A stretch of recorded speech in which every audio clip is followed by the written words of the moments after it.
All right, it's been about a minute here, so I'm going to go ahead and fire on and we'll get rolling. I've got quite a bit to cover today and a short time to do it, so I'm going to jump in pretty quickly, but I do appreciate you guys taking time out to get on this webinar to either further your education or to look at growing your business.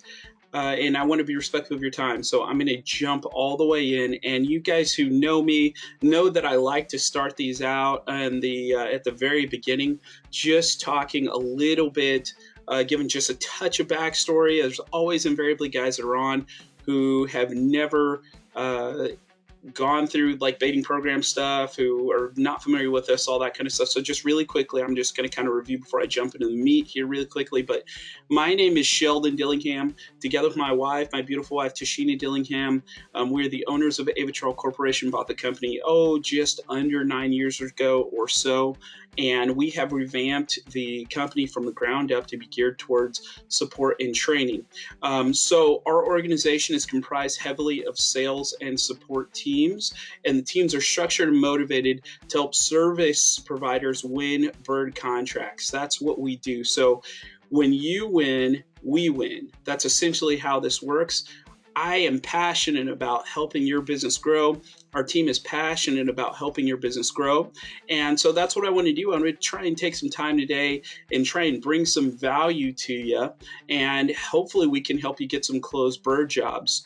As far as what Avitrol is, of course, Avitrol's been around for a really long time. The product itself has been on the market for almost half a century, somewhere in that time frame. And what Avitrol itself is a treated grain bait that has the active ingredient impregnated at the core, causes the birds to emit distress signals. Those signals scare the rest of the flock away from the site.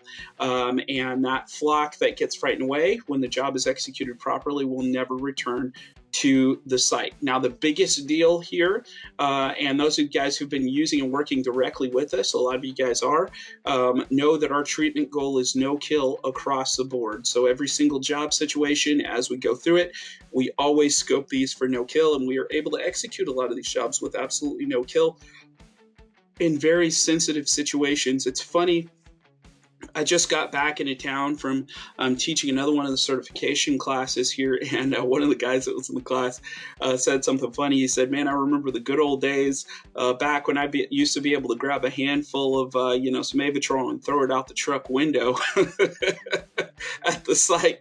And I'm like, "Oh, okay, yeah."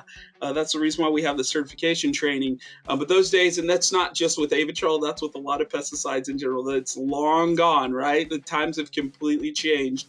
And so our goal across the board as we're doing these treatments is no kill. What we want is the birds to react, emit distress signals, scare the rest of the flock away, and not come back to the site. Okay, that's enough background anyway. And of course, what I want to call attention to in the very beginning here as well is on the right-hand side of the screen, you guys actually have a dialog box. That's what you use to sign in and all that stuff.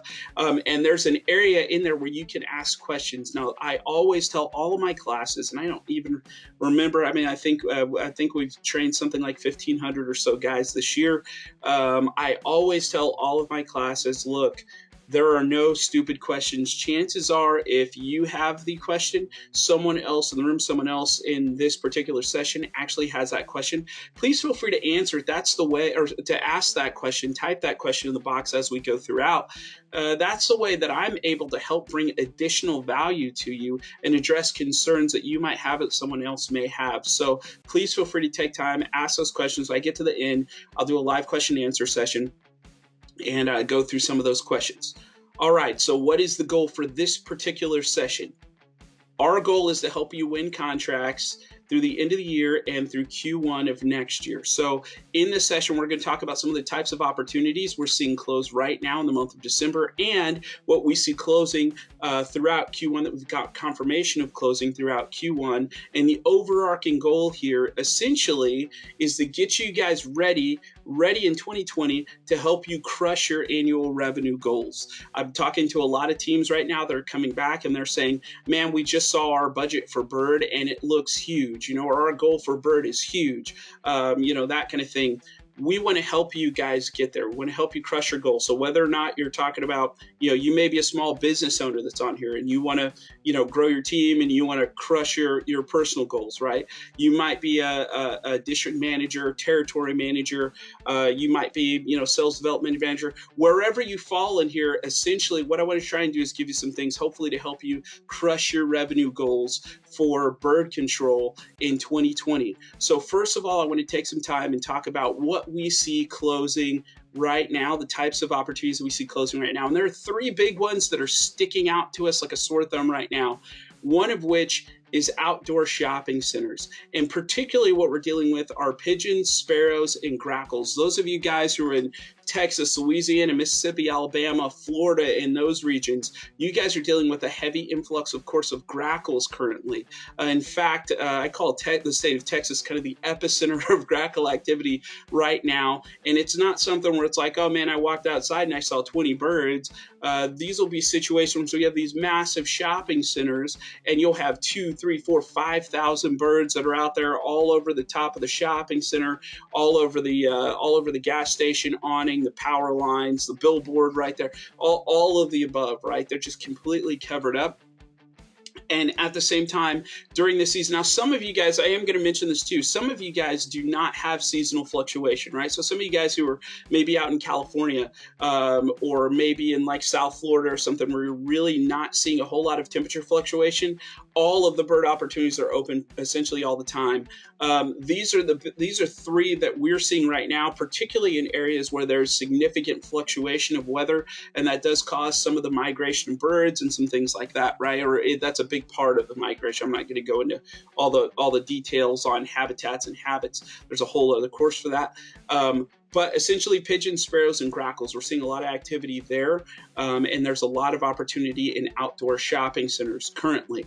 Also, industrial plants, particularly with pigeons and starlings, we're seeing a lot of activity there. A lot of you guys are starting to notice activity in town, even, right, with starlings, where you'll have starlings all over the power lines. I actually just passed one on the way in to get this session started, where there was about 1,000, somewhere between 1,000 and 1,500 starlings out there all over the sign that was over the highway, all over the power lines, all over the place out there, right?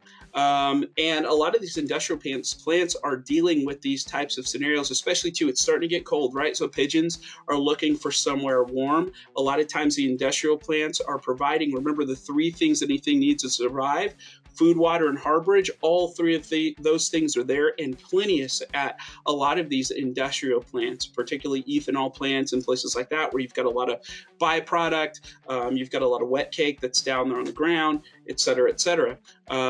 It's the same thing with these starling infestations for those industrial plants too. Again, we're not talking about 20 birds or 50 birds. We'll be talking about 1, 2, 3,000 birds that are out there. These big plants are out there. These are big projects, but definitely end up paying dividends both in the now and over time as you get your recurring monitoring programs in place. It opens up a lot of opportunity. If you're not already servicing some of these locations with general pests, it opens up a lot of opportunity for you to also provide general pest service to locations like these, et cetera, et cetera. And the third one that we're seeing a lot of activity with currently closing are dairy production facilities. And this is particularly with starlings. You've basically got about a 4 or 5 month window or so with these particular opportunities, usually October-ish, somewhere in there, and moving somewhere through October through March is about where these opportunities are. What will happen is these starlings will move into these large tunnel barns. They'll be loafing directly up above the cows there in the stalls, and the backs of the cows will actually be covered in bird droppings. The birds will actually be down there. They'll be eating the feed, and it is astounding, absolutely staggering, looking at the statistics of production loss that happens when these starlings are present versus when they're not present. That's for a few different reasons, one of which is the fact that these birds are in there, they're eating a lot of the expensive vitamins and that kind of thing that are there, usually mixed in with that silage alfalfa mix or whatever type of mix that they're using. And in addition to that causing an issue, you're also seeing an increase in cows getting sick because you've got droppings in the food supply, you've got droppings in the water supply.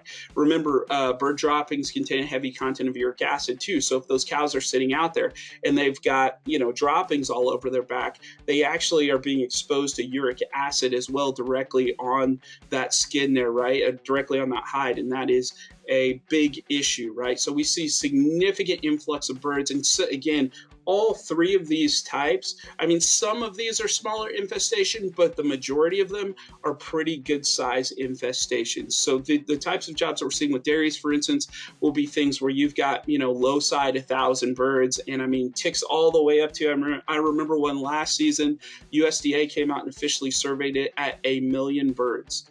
1 million birds, right? That's a massive job. Absolutely crazy. So those are the big three that we're seeing currently: the shopping centers, industrial facilities, and dairy production facilities, right? We're seeing a lot of those types of opportunities close throughout Q1 2020. So the question is, right, we know the path on the opportunity, right? We know at least where some of the opportunities are. So how do we take advantage of some of these opportunities? Like, you might be thinking, well, man, that's all well and good. I'm happy for you guys. You guys are seeing lots of opportunity, but right now it's crickets. Some of my other pest stuff is not actually hitting like it normally would.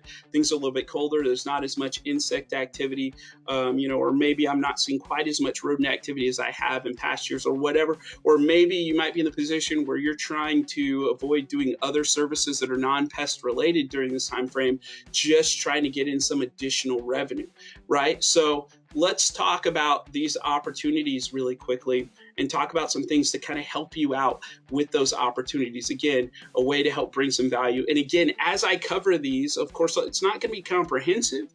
Remember, it's a short session. I've got 30 minutes to help hopefully bring you some value. But please type in any questions that you have too, and I'm going to make sure I take some time to get a bunch of those questions answered as well at the end of it. So here are a few different things that will help you out with some of these opportunities and some questions that you've got to ask. First of all, do your existing customers know that you offer bird services? This might sound absolutely crazy. It's like, man, we're going back to the basics here. Of course, my customers know that I offer bird services, but do they really, right? We run into this on a regular basis. How easy is it to spot bird service on places like, for instance, your website, right? A lot of these websites are set up where it's like, okay, great. There's a tab right here that says pest. Great. I hover over this tab, or I click this tab, and it has like, a bunch of the main pests that are there. And then it says wildlife there, right? Okay. So one of the things you've got to think is you've got to put yourself in the shoes of the customer. Does the customer actually know to categorize bird as wildlife? We do, we're in pest, but the average person probably is not going to go ahead and put that bird in a wildlife category, which means they're probably not going to go over to it. The second piece, let's say that it is in wildlife and they hover over it. Some of these websites that we'll see will also, on top of that, then have all sorts of wildlife listed, and then it'll say other, and then someone has to click other, and that's how they get to bird, right? Well, think about if we put ourselves in the shoes of our customer for a minute. Think about it. The last time you had something go wrong at your house, or something with a car or something that you don't already have a contact for, you had to get in contact with somebody about it. Let's say you click a link and you end up on a website. How much time are you going to spend searching around on that website for the answer that you need before you leave and go to another website? Probably not that long, right? If we do that, that's exactly what potential customers are doing. So you've got to make it easy for them to get to it. And that's a big problem that we see on a regular basis. The other thing that I would do very, very strategically is this. If you have seasonal fluctuation with bird, especially, right? If you're looking to pick up some additional business when some other sectors are down, I would actually, in your existing invoices, right? I would make sure that as you're emailing those invoices out, that there's something specifically related to bird, not a PDF that has 500 different pests on it. I know it's not 500, I'm exaggerating, but I would do something bird specific, because remember, it's only something like 10% of pest companies that offer bird services in the first place. But there's a whole lot of bird opportunity that's out there. So remember, when you send out something, when you send out a mailer, when you send, I say a mailer, an email campaign or whatever it is, when you send that out to a customer and it has a pest that's a common pest on it, that means everyone else also offers that service. So now you are competing with everyone else. It's much better to compete on niche services, and then from there use that as a springboard for a lot of the general pests and that kind of thing. We see a lot of these strategies work and help teams move from not very much in bird work to a significant amount of bird work in a pretty short period of time. These are some little things that will help. The other thing to think about too, going back to the example, something goes wrong with your house, right? When is the last time that you guys went out on your porch, picked up your trusty yellow pages and found a company and called? Well, if you're like a lot of these classes that I teach all over the country, no hand in the room goes up, right? It's like yellow pages. What is this, 1985? Obviously exaggerating here, but no, you pick up your phone and you Google it, right? You're like, man, clogged drain or local plumbing or whatever you look for. Your customers are doing the exact same thing. So I challenge everybody, like right now, I challenge everybody, pick up your phone and Google, just look it up. Get rid of birds or bird problem and whatever city you service, right? So if you're in Boston, say, get rid of birds, Boston. How to get rid of birds, Boston. Bird problem, Boston. I'll wait a second. No, okay, I'm not going to wait that long. But pull out your phone and do that. I challenge every team to do that, because I guarantee you, page 2 is where things go to die on Google. Page 2. Think about how many times you go to page 2, 3, 4, 5 down the line when you're looking for something. That's the place where things go to die. You want to make sure that you're showing up on high rankings there. And I'm not talking about those listings where it's, where you list your local business on Google and it usually shows up the top 3 hits. I'm also talking about those 8 to 10 listings that fall underneath that are non-ads and non-database listings. Where do you fall in there? Because I guarantee you, if you're on page 1, you should be getting bird leads. If you're not on page 1, you're not going to be getting bird leads that are coming in organically, and you really want that. The other thing that I'm looking for is how many bird opportunities does my team drive by daily? This is something that I'm thinking about, right? So here's the thing. There's something like a bird opportunity every 2 blocks in every city in the country. Lots and lots and lots of bird opportunities out there. And the beautiful part about bird is it's one of the few infestations that you can actually spot from the road. So that means you're just driving past opportunity. Think about this. If you've got a team, let's say, I'm going to use a small team. Let's say you've got a team of 10 guys, right? 10 guys that are en route. They're doing different things. They're driving past opportunities. Now, here's something that I can say. On the way from my home to my office here, I'm out of Tulsa, Oklahoma. So on the way from my home to my office here is about 12 miles, somewhere in there, right? From the time I walk out my door to the time I get to the office every single day, and I've counted, I drive past somewhere around 10 to 15 bird opportunities. 10 to 15 bird opportunities in that 12-mile stretch. That's like an opportunity per mile, somewhere in there, right? So, and this is on a daily basis. Now, think about this. If you've got a team of 10 guys and they're driving past 10 opportunities per day, that's 100 potential opportunities. There's your growth right there. That's 100 potential opportunities. So the question is, and obviously I know there's going to be some overlap and route and all that stuff. I'm not going to get into statistics here, but my question is anyone actually approaching these prospects? Who's actually talking to these guys? You've got to go after the business. The birds are out there and the opportunities out there. And we see a lot of guys using the strategy. Again, this is not just about birds. This is also being able to go in and potentially also get the general pest business after you're taking care of the bird problem and they're comfortable working with you, right? So these are things that I'm looking at. And once we get to that point, we're going to make sure that we exercise the right approach. So you want to leverage some building blocks. There are a couple of things that I'm going to point out. There are 4 key building blocks of contact: phone, text, email, and LinkedIn. That's what they are currently from a business to business space. Please do not be afraid of the basics and do not let context get lost in translation. Use the phone. pick up the phone and call somebody. It sounds pretty basic, but the crazy part is we're seeing this trend across the board. You'll be talking to a guy and he'll be like, man, okay, I was trying to get a hold of him and I couldn't get a hold of the guy. Okay, well, how'd you try to get a hold of him? Well, I sent him an email. Okay, well, what'd you do after you didn't respond to your email? Well, I sent him a text message. Okay, you sent him a text message. Perfect. Did you try and call him yet? No, I haven't tried to call him. No, it's like we're allergic talking to people on the phone nowadays. And those of you guys who are training sales teams or training guys who are establishing contact within contacts know exactly what I'm talking about. It's something that it's not just plaguing our industry, it's across the board right now. It is okay to actually talk to people, to pick up the phone and talk to people. So please leverage the phone. I deal with some of the same things with some of our sales team that we've had in the past. And if we train them, it'll be like, man, great, you sent 100 emails. That's awesome. How many phone calls have you made? I haven't made a single phone call yet. Oh, okay. Like, let's fix that, right?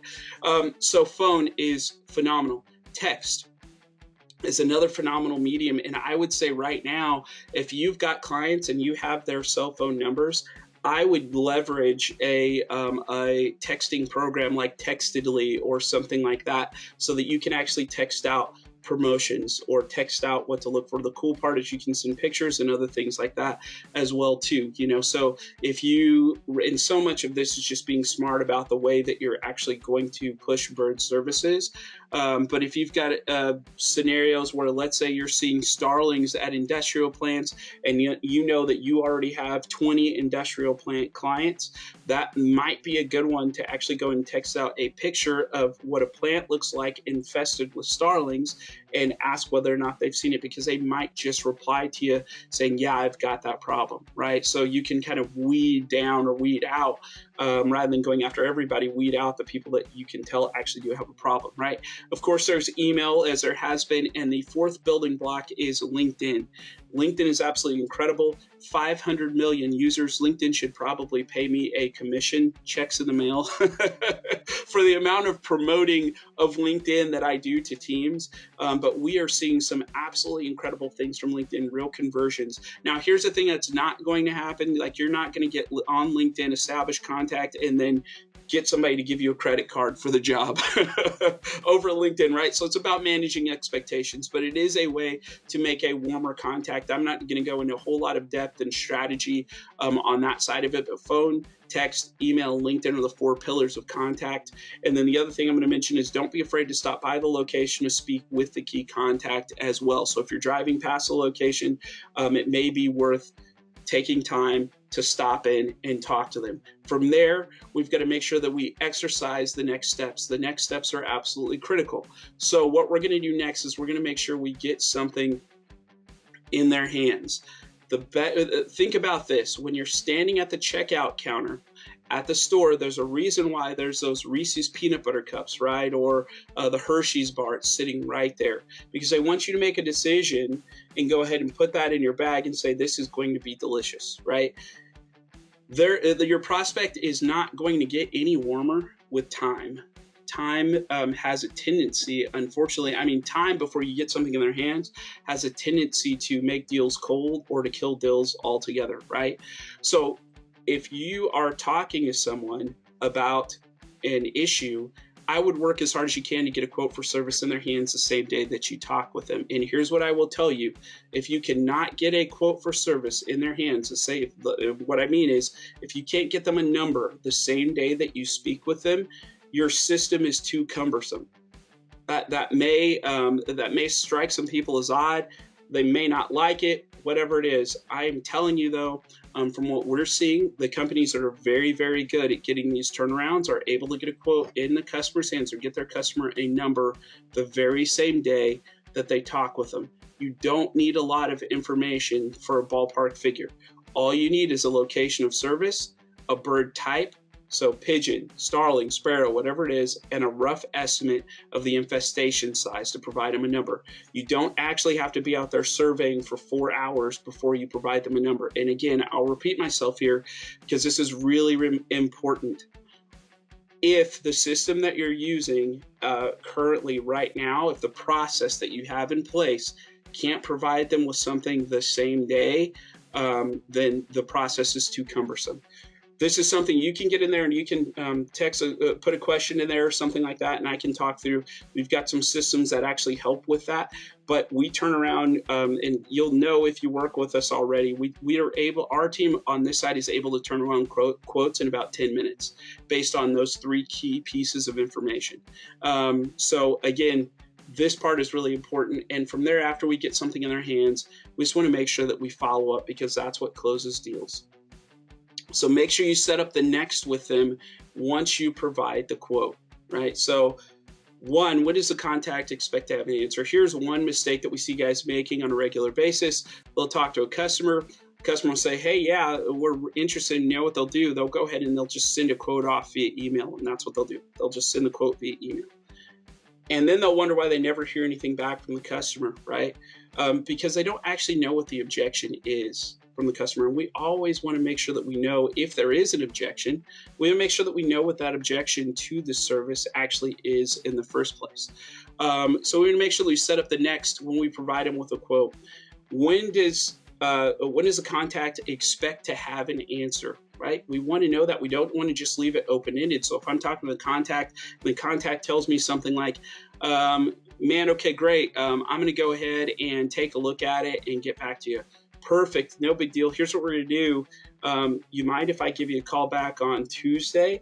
And let's say it was Friday or something like that of the previous week. We're going to set up the next. If that's not a good time, when is a good time for us to touch base again? Here's the other thing. If they say, man, go ahead and send me the quote, I'll take a look, and I'm going to get back to you, and we can't set up a time, I'd follow up within a couple business days just to make sure they receive your proposal. Of course, yeah, we know our email went through, but it gives us another opportunity to establish contact and see what we can do to help. And then you want to continue to follow up for clarity of direction so that we can create our overall winning formula. Remember, this is a marathon game. Effort plus time plus patience equals closed deals. Let me say that again. Effort plus time plus patience equals closed deals. Some of these deals take a long time to close. I've seen some of these close on the spot. I've seen some of them close in 2 weeks. But the funny part is we've got deals that are closing right now that we started working in January, that it took all the way to December to actually close, right? So just be patient. Make sure you're setting your own expectations. Some of these deals take a little bit longer to close. And also remember that because of market volume, I said that the size of the market is absolutely ridiculous. The amount of opportunity that's out there is absolutely ridiculous. So remember that because of the market volume, we are in an overall numbers game. That's a game that we're playing. So understand that the more proposals you have out there, the better the chances you have of seeing more jobs actually closing. So again, if you've got a team of 10, they're driving past 10 opportunities, that's 100 potential opportunities right now. Go after all of those opportunities, and whatever that close rate is, right? If that's a 25% close rate, if that's a 40% close rate, whatever that close rate is, that's that influx of the additional deals that are closing. And the funny part is, sometimes we even see these deals where they just carry over to the next year and they end up closing once budget refreshes the next fiscal year. So effort plus time plus patience equals closed deals. You want to make sure that you keep that in mind. All right. Couple just last pieces that I want to throw out there for you. We help provide assistance with this entire process because I've covered a whole lot of material. And remember, I told you I was going to kind of shotgun you with about 30 minutes. I know it's the end of the year. You guys are getting ready to celebrate the holidays. I don't want to take up a whole lot of time today, but I did hit you with a whole lot of information. So a few different things that we offer to help you out. One, we offer comprehensive training on executing and selling bird programs. We do that a few different ways, but the most rapid form of growth training that we offer is our certification program. It is a dedicated program that covers everything from countering objections to growing your bird work to also bird habitats and habits. We cover the operations portion of executing these types of bird jobs, all sorts of different types and everything. So it is a phenomenal training, and it is there to help you guys out. On top of that, if you are certified, several of you guys that are on you guys know already that we offer certified teams with a free bird spotter program. So remember I was talking about that instance where if you've got a team of 10 and they're driving past 10 opportunities every day, you know, that you should go after those opportunities. Some of you guys might be thinking, oh my gosh, man, yeah, I'd love to go after those opportunities, but we're really busy. We just don't have time to go after them. No big deal. This is the reason why for certified teams, we put together the Bird Spotter program, so that essentially all you've got to do is provide us with those 3 pieces of information: location, bird type, estimated bird count. Our team will even reach out and establish contact. Our team will make the cold call for you, close the job, and then hand the job back over to you. We do that as a value-added service. We don't take a fee or anything like that for it. Remember, our passion is to help you grow your bird business, and so that's what that program is designed for. If you're not certified, right? If you're not AVITROL certified, don't worry as well, because we still have plenty of support and help for you as well. Our team helps all service providers literally with any phase of the process. So if you need help bidding a job, if you need help with a 3-way conference call because you're like, man, I think I really have the operations part down, I can get that, but I'd really love to have some closing help. I'd love to help some help dealing with objections. Or maybe you're starting from zero and you're like, man, I would actually really just love some help getting started. Here's what I know I can do. I know that I can hustle out and try and see if I can look at some of these locations and see if they're interested in talking. From there, I don't really know what I'm doing. And that's okay, whatever place you're at. If you're at that place, pull us into it. We're happy to do the 3-way conference call with your client, right? And help get everything closed up. And these are all the types of things that we do on a regular basis to help teams scale their bird programs. All right, so what I want to do now, I see a bunch of you guys have been submitting questions, quite a few questions. I don't know if I'm going to get a chance to get to all of them today, but what I'm going to do here real quick is take a minute to answer some of the questions. If you had a question but you didn't get a chance to type it in, go ahead and type it in now. I'm going to go ahead and take a look at what we've got, so bear with me for a second, and let's see what we can do to answer some of the questions here.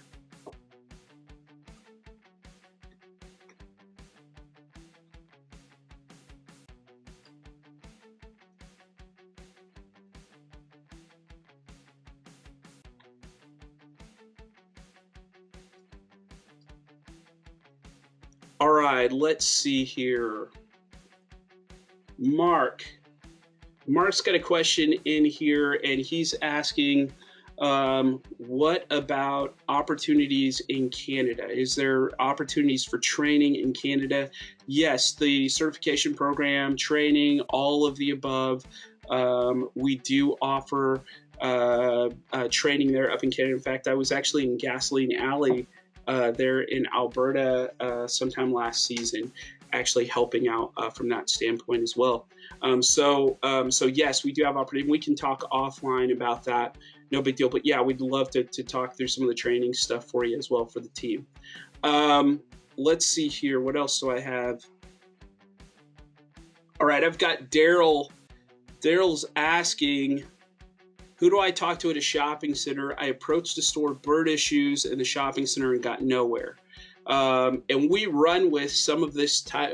We run into some of this type of thing where it'll be like, big shopping center, lots of birds, lots of issues that are there, and guys are walking into the Best Buy or something that's there in the shopping center, and the manager's like, I don't know who handles the birds, or we're not in, or whatever it is that they're saying, right? Oftentimes with these big property, with these large shopping centers like that, there's a property management company, and that is the company that I'm looking to work with in those type of situations. Generally, because there are a lot of vendors there, and the birds are actually moving from one location inside the shopping center to another, to another, to another. So if I can strategically place trays, maybe even on tops of some multiple rooftops or some other things, that ends up being advantageous. Sometimes you can get them to go through the single vendor too, and that's just fine as well.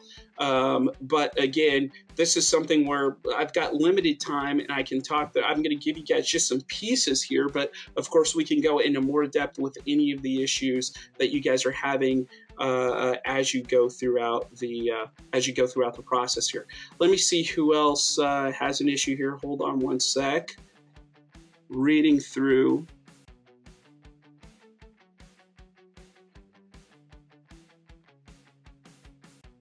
Okay, here we go. Let's see. Patrick has a question. He said, I had a recent proposal that seems like I had some traction, but they told me it's not in the budget. Is there anything I could do?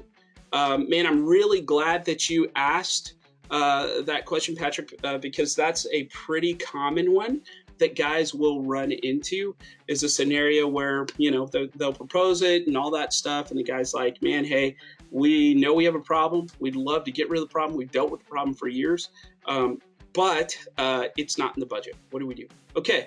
Remember, we always want to set up the next, and this is really what we're trying to do here. So my next question, my next logical question from that point is, no big deal. We still want to help you get the bird issue taken care of. The question is, when does that budget renew, right? That's what I want to find out from the customer on the other side. He may say, here's what's funny, and we've dealt with some of this kind of stuff even this month in December. It's not in the budget. Okay, great. Well, when does that budget renew? Well, actually, we get a fresh budget in January. Well, if I just left that sitting open-ended, then I might not actually find out when their budget renews, and I might just assume that. Remember that most of these no's are not no's forever. They're just no's for now. And that's why we want to try and set up the next and not leave it open-ended. So what I'm going to ask at that point is essentially, when does it get set up? And then what I'm also going to do to take it a step further is see if I can try and get a service date scheduled with them for after some time when the budget goes through. Because again, they've already said yes. They've already said that they want to take care of the problem. They've already said even that, because at that point they know what the price is, so they're even okay with the price. They're just not okay with the price right now. So if I can set up a service date for after that time frame, after they do get that fresh budget, then I still get the job and I still have something going. And that part's really, really important. All right, let me see here. I've got a question from Drew. He's asking, do I need to be certified to buy? Some of you guys have already heard about this. Some of you that we talked to at Pest World and some things like that, or there's a lot of buzz about it right now. We have a new product that's coming that actually won't officially be released until January. So you guys are getting a little sneak peek on it here. But it's a product called the Easy Blend, and it is a pre-measured product there. And it is designed for no-kill treatments for sensitive sites. That opens up a whole lot of opportunity for a lot of these various sites, whether we're talking about garden centers or shopping centers and a lot of things like that. So Drew was asking, do I need to be certified to buy that product, the Easy Blend? No, you do not. The Avitrol certification is not required to purchase. It is simply something that's designed as a scaling program, but then on top of that, the lead generation portion is a big part of the ROI from the certification program. So getting guys all completely trained, et cetera, et cetera. All right, let's see here. I've got time for just a couple more questions here. I don't want to hold you guys over too long. Let's see here.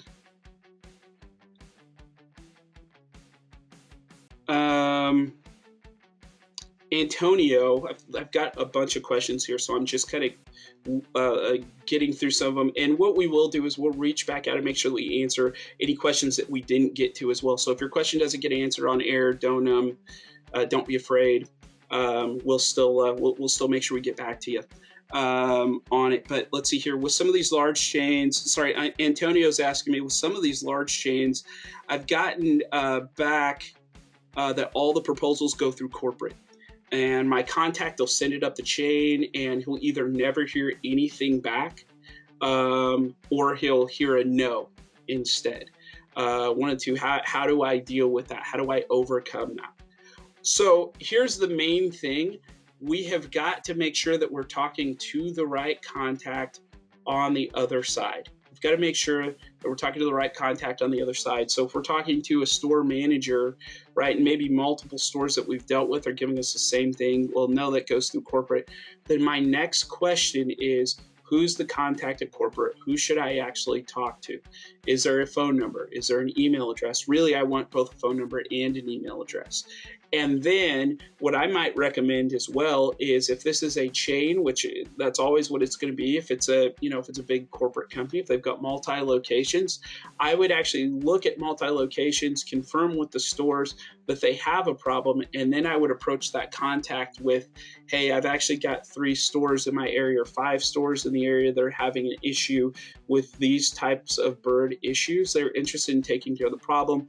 They told us that you're the one to talk to. And now we've actually got something going. What I wouldn't rely on is just simply talking to someone and then hoping that they'll push that up the chain. So I would actually try and get a hold of my key contact and then go from there. Remember too, this is something that our team does help with because our team also sells bird contracts and hands them to service providers, right? So we manufacture and we sell bird jobs and then we give them to you because we want you guys to win. So with that being said, oftentimes with these large companies, we may already have a corporate contact. So if you're dealing with something, feel free to reach out to us and we may actually be able to help you break through that ice or break through that ceiling that you're running into because we may already have a contact there, particularly if you're a statewide provider or a region provider, but maybe not a national provider. Let's say that you service in Oklahoma and Texas, or something. I'm using Oklahoma because that's where we're based out of. And you're going after a chain that's a nationwide chain. We may actually have helped close some work with them in like Indiana or Michigan or California or something like that. So we may actually already have a contact and we may be able to help you out there. So we're here to help. All right, let's see. We are at about 12 minutes over, actually. So that's the last one that I'm going to get to live on air. But like I said, if you did ask questions, our team will be in contact with you to try and help make sure we get you answers to the questions. I really, really appreciate all of you guys being on. I appreciate you guys working with us throughout the years and throughout this year. And I wish all of you guys a Merry Christmas, a Happy New Year, and look forward to helping you guys crush your goals in 2020. Take care.